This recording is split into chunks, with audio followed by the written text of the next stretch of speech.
How's it going, my bakers? I hope you're having a great day. Welcome back to the channel. Today's video will be another episode of the Principles of Baking playlist. We're going to be comparing all the different yeasted pre-ferments against each other. So let's go to the kitchen and check them out.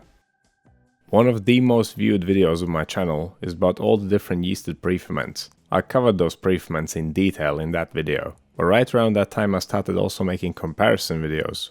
And ever since, people have been asking me to compare all the yeasted pre-ferments against each other in a simple dough, just to see what differences there would be. And that is what we're going to do today. From left to right, we have Biga, Poolish, Pâte Fermentée, and Sponge. First, I'll show you how to make them, and then we'll use each of them to make simple white bread, and perhaps uncover some shocking facts in the end. Right, let's get on with it. We'll make them in the same order as I showed them here. First up is the Biga. We'll take a portion of the total water, yeast and flour of the recipe, mix them together and let them ferment for 12 hours. Biga is a low hydration pre-ferment. This one will be at 50%.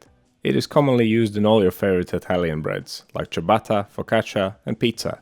Because of its low hydration, it ferments in a more controlled manner, so it's perfect for when your kitchen is quite warm, as it will not over-ferment that easily. And I guess that's one of the reasons why it's used so much in Italy. It is generally a warm country. Right, we just mix the Biga until there's no more dry flour left. We'll put it aside and continue on with the Poolish. Poolish is made exactly the same way. You mix a portion of the dough's total water, flour and yeast and let it ferment. The difference between the Biga and Poolish is the hydration level. Poolish has a hydration of 100% usually, and it is a French pre-ferment.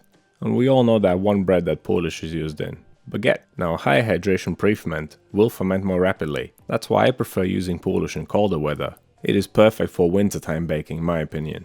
Pretty much any recipe can be made with pretty much any pre-ferment. Which one you want to use is up to you and up to the requirements of the dough. But they are pretty much interchangeable, with some adjustments of course. The preparation of Pâte Fermentée is slightly different. It is commonly known as a old dough, and the way it works is that you would make your dough, which in this case only contains flour, water, yeast and salt. You would mix that dough fully and then pinch a piece off of it. The bulk of the dough is turned into that day's bread, while that pinched off piece is kept for the next day's bake. This can go on indefinitely, and it can be done with pretty much any dough. It's the perfect method for regular baking, if you bake every day or even 2 or 3 times a week. Now here's the Pâte Fermentée from the previous day's batch.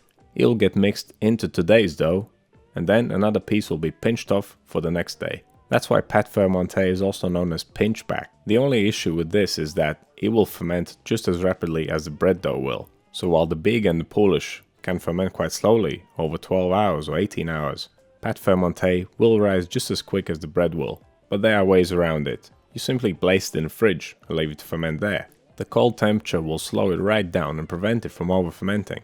And that goes for the other pre-ferments too. If you're not ready to bake, simply pop them in the fridge and use them later. Okay, back to what's happening on the screen for a second here. I fully mix the dough and I cut off a piece. That's the Pâte Fermentée. We leave that to ferment together with the Biga and the Poolish, and the bulk of the dough will continue being turned into a nice little loaf. If you are new to pre-ferments, I highly suggest watching my other pre-ferment video. I go into a bit more detail there on each of the pre-ferments. But here we have the first 3 ready, still in the same order. Biga, Poolish, Pâte Fermentée. I'm going to leave them to ferment at room temperature for around 12 hours. And here you can clearly see what I explained earlier about the rate of fermentation. Biga is the slowest, Poolish is next, and Pâte Fermentée just ferments as quickly as the bread does. Even though they puffed up and fell down again, they're still perfectly usable. Unless your Poolish is running like water, it's still fine to use. Biga and Pâte Fermentée stay strong for quite a lot longer though, and all of these could go in the fridge now and be left for up to 24 hours and then used, sometimes even longer. I'll leave those experiments up to you for now. Well, at this point you might have noticed that we are missing a pre-ferment, and there's a good reason for it. A sponge contains all the yeast of the recipe, and that would have definitely made it over ferment in 12 hours. This is a quick pre-ferment. It takes around 45 minutes to 1 hour to fully rise, and the hydration of it can vary. Usually it's made with 100%, but sometimes it can be made with all the liquid as well as all the yeast in the recipe. But that is where temperature control comes in play. If you use all the liquid of the recipe, then there will be no more liquid left for controlling the final dough temperature. And if your kitchen is quite warm, that may result in some problems. You could of course chill the flour, I guess. Or you could just chill down the whole pre-ferment if you have enough time. The problem with a sponge is that it contains all the yeast. Even if you place it in the fridge, it will keep fermenting rapidly. So leaving it for later doesn't really work that well. You make it and you use it. Okay, let's start making our breads. They're still in the same order. We'll start with the Biga, then we'll do the Poolish, Pâte Fermentée, and lastly sponge. It doesn't matter when you add the pre-ferment. You can add it from the beginning, or you can knead it into the dough later on. It just depends on its hydration and your preference. You could either tear the Biga up in little pieces and mix it in like I showed it here, or you can knead it into the dough like I did with the Pâte Fermentée earlier. You may have noticed I added more yeast to this recipe, and there's a good reason for it. I treat pre-ferments as time savers. They give the loaf enough flavor and texture without me having to ferment the whole dough for much longer, and that divides some bakers. Some people see pre-ferments as starters, so they would make the pre-ferment, then add it to the main dough without any additional yeast and let the whole dough ferment for many more hours. But that doesn't always make sense to me personally. Why make a pre-ferment in the first place if you could simply make the whole dough with a tiny amount of yeast and then let the whole dough ferment for many hours? Making a separate pre-ferment in that case seems like a waste of time. But each to their own, of course. You can find a video about this topic in the Principles of Baking playlist, by the way. Right, whilst I was talking, we skipped through the Polish, but nothing exciting is happening here at the moment. The method is still the same. We're making the same dough, just using different pre-ferments. And I'm trying to make these as quickly as possible so the first one doesn't ferment too much before I finish the last one. Sometimes these comparison videos can be quite tricky. I think I forgot to mention what a sponge is normally used for. Being a quick pre-ferment, it doesn't ferment for a very long time. That means it doesn't develop that much flavor, so it's perfect for enriched breads, which are supposed to be sweet and soft and fluffy. Think Chelsea buns, cinnamon rolls, or even some burger buns. But it can be used in any bread.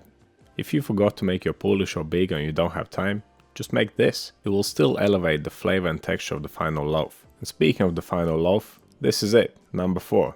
Now we can start fermenting them all. And of course they are still in the same order, from left to right: Biga, Polish, Pâte Fermentée, and sponge.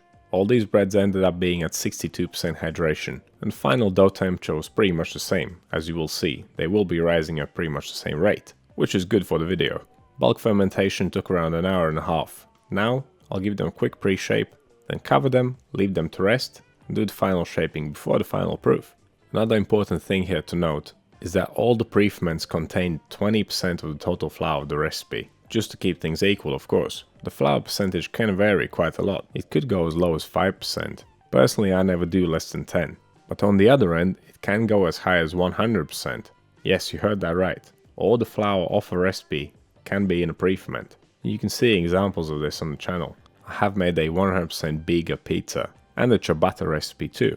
You can find those in the Breads with Preferments playlist, along with around 50 other recipes using pre-ferments. Okay, final proof, scoring, spraying has been done. These can be placed in the oven and baked. They're going in at 220 degrees Celsius or 430 Fahrenheit for half an hour. As you can see, I had to turn them around halfway through the bake. They were not coloring very evenly. I'll blame the size of the oven on that one. I don't think I've ever baked 4 loaves of this size at once. Well, at home anyway. What we can see here that they all puffed up quite similarly. They were all fermenting at the same rate, and they are baking quite like each other too. Alright, let's get these bad boys out of the oven so we can compare them side by side. So far from the outside, everything seems the same. There are no apparent differences between any of the breads. And of course they're still in the same order: Biga, Polish, Pâte Fermentée, and sponge. Right, they have cooled down. Let's take a closer look. Now, I'm not sure what to say here, because I've said it a few times already. It all looks the same. So at least from the outside, I guess it doesn't matter which pre-ferment you use. To be honest, I was a little bit surprised. I thought there would be some differences. But of course we have to cut them open, see what's really going on. The crust of each of these is just as crispy as the other. But cutting them open, we can see that the inside tells a slightly different story. There isn't a huge difference, but you can definitely spot it. The bread made with the quick sponge pre-ferment has the most tightly packed crumb. Its structure is the smoothest and most uniform of all. But texture-wise, pressing them, squeezing them, they all feel the same. And you may start to question then, why use different pre-ferments for different breads? For me, it's mostly for practical reasons. You can get very similar or even the same results using different pre-ferments. It's all about how you use them. A slow fermenting Biga could be left to ferment for 2 days perhaps. That would make the bread taste much more intense. A Polish, like I mentioned, is great for colder weather. You can use it in winter and always rely on it to rise on time. And it can give your bread a more uneven and irregular crumb. That is why it's perfect for baguettes. Pâte Fermentée is the perfect flavor addition if you're baking every day. But at the end, they all help you save time. 5 minutes of work the day ahead will add great flavor and texture to the loaf on the next day. And speaking of flavor, The first three taste exactly the same. I did not feel any difference between them, but the sponge was understandably slightly milder. The longer the fermentation, the more intense the flavor. Of course, the only issue is that you can't touch, smell, or taste any of these breads, so my test is highly subjective. And of course, you should just never blindly believe someone on the internet. Try it for yourself. Try making these breads side by side and seeing the difference. And remember that this is just a small sample experiment. So what's your favorite pre-ferment and why? Let me know down in the comments. If you want to see more videos like this one, click over here. Subscribe to the channel, click right here. But that's all I have for you today. Thank you so much for watching. I'll see you in the next one.